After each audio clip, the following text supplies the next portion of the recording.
Hello sir, మార్చురీలో 4 నెలల క్రితం లభించిన రక్తం రీటాదని తేలిపోయింది sir. Arrest doctor Sam Matthew.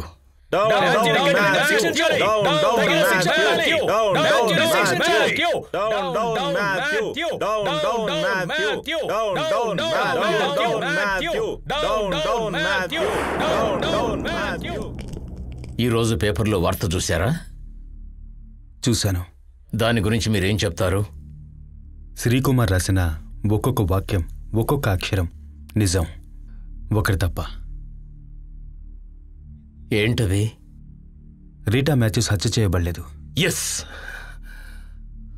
తను చనిపోలేదు. తనింకా బతికే ఉంది. మీరేం చెప్తున్నారో అర్థమయ్యేలా చెప్పండి. తప్పకుండా. అసలు జరిగిందేమిటో అందరికీ చెప్తాను. నేను మార్చురీలో నన్ను వదిలి వెళ్ళొద్దని బలవంతం చేశాను. నువ్వే కావాలని తనని బలవంతంగా ఇబ్బంది పెట్టాను. ఆ తర్వాత సడన్గా ఏదో శక్తి ప్రవేశించినట్టుగా నన్ను తోసేసి తను పారిపోయింది.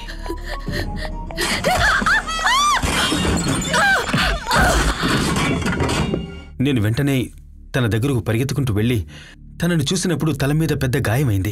రక్తం విపరీతంగా పోయింది. తను చనిపోయిందని నేనప్పుడు అనుకున్నాను. అందుకు నేనే బాధ్యునని బాధపడ్డాను.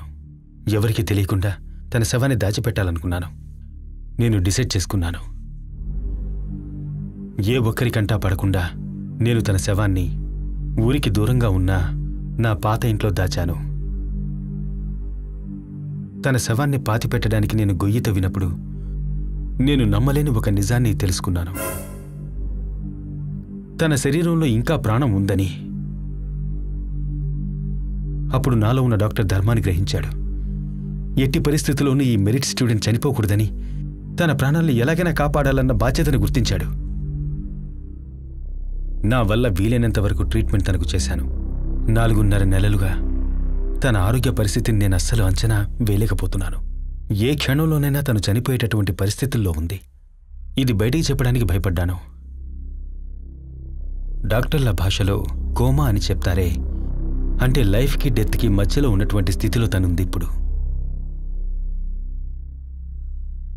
నా పాత ఇంటిలో కోమా స్థితిలో ఉన్న రీటా ఉంది. పెంకుటిల్లు ఆ ఇల్లు నాకు తెలుసు. ఈ ఊళ్ళో గడుగుపెట్టిన మొదటి రాత్రే ఏదో ఒక అయస్కాంతపు శక్తిలాగా ఆ పెంకుటిల్లు నన్ను ఆకర్షించింది. ఆ ముళ్ల కంచె మీద వాలి నేను నిద్రపోతుండగా రీటా నాకు చేరువయ్యింది.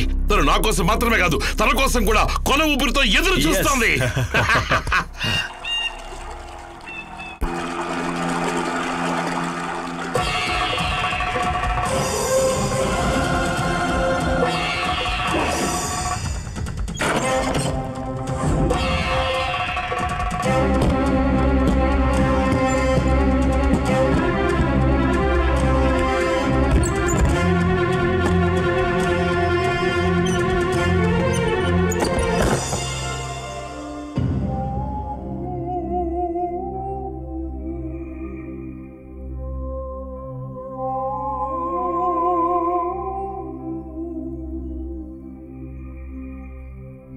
చూసావా? అక్కడుంది చూసావా? అది నువ్వు. విజయవంతంగా నా అన్వేషణని నేను ఇక్కడ ముగించబోతున్నాను.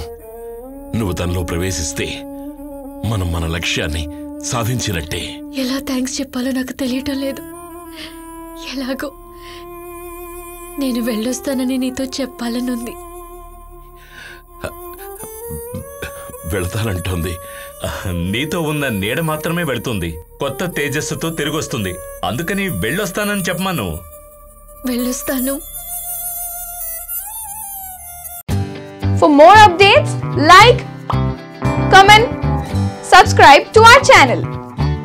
Hey darlings, గంటని click చేయడం మర్చిపోకండి.